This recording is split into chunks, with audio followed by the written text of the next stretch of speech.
Hi, this is Ricky, and this is an overview of Pd2Live, a live performance system built in pure data for instrumental music.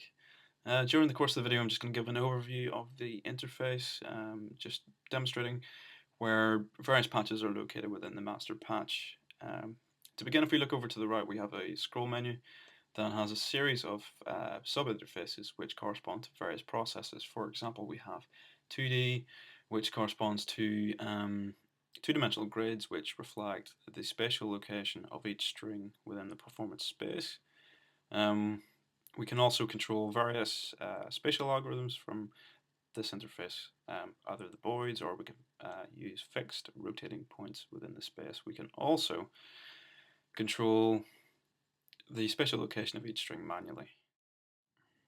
The next menu option is table contours, and table contours pertains to another spatial process which stores contour information per string in a table and treats the table as a two-dimensional Cartesian space which can then be applied directly to a performance space. In this case, that might pertain to a field or arena space frame within a multi-channel performance environment. The next thing that we have is DSP Control, and essentially DSP Control provides a series of sliders and switches which can be assigned to various audio processes within a series of audio chains. Underneath that we have preset control, which pertains to a project that provided a foot controller which began life as a wireless keyboard. Next we have the connections menu option, which will allow us to configure all audio and contour information per string. If we look across the top here, we have 6 sub-patches which correspond to strings 1 to 6 of the guitar. Click on string 1, we'll see that we have the signal processes at the top and we have the contour processes at the bottom, note offset processes per register to the right. The user may configure each chain and recall them dynamically at any point during the performance. Next we have the algorithms menu option, which will allow us to attend to various control rate abstractions which strive to emulate instrumental schemas not only in parametric controls but also in the resultant sound structure during a musical performance. The first sub-patch controls all the global information, organizing incoming pitch data into pitch class, interval class, and basic space framework. All data is then sent to the global.data patch, which is then stored in a call. That call information may then be recalled at any point by any of the control rate algorithms.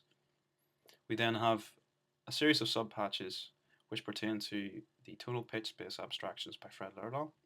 Above the scroll menu we have a series of tumble parameters which can operate on a global or solo basis. The window to the left corresponds to the grain window of the migraine audio abstraction. If we right click and open this area, we can get access to contour information which is then sent to the bubbler abstraction within the audio DSP chains. To the left we have all our contour information, which again operates on a solo and contour basis. The parameters to the right of the window or table itself correspond to pitch class, interval class, the basic space or cone geometric construct, or randomized contours per string. The table underneath corresponds to global contours, i.e. All registers, all available registers of the instrument. That data can then be sent via open sound control.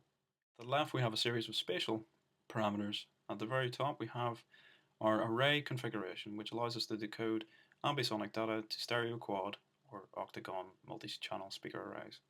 Underneath we have a series of modes that we can apply to various spatial processes. They operate on a global contour, solo contour, table contour, Lerdahl based contours, and simple rotational points in space. The Lerdahl based contours can fluctuate between tendency or denial modes or the Leroy's algorithm. To the left we have a live input matrix and a preset matrix, essentially allowing us to establish a series of preset structures which the system will look to match. Once those are matched against the input matrix, a trigger event may occur.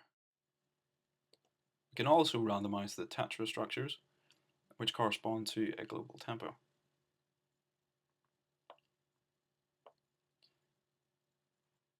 Last but not least, we have a series of presets that we can use to store all parametric information available within the system.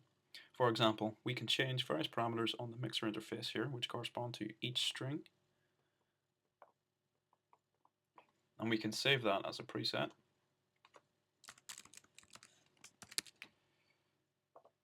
And you'll notice that we can recall various information at any time by simply loading that particular preset. It's important to note that the presets operate on the basis of being told where to look for the preset information. So it is important to make sure that the preset information is pointing in the right location on your hard disk. In starting up PD, also a useful parameter to note is the default parameter, which initializes the system. So that concludes this short tutorial overview. I hope it's been helpful. If you have any suggestions, you can drop me an email, pd2live@rickygraham.net. Thanks for watching.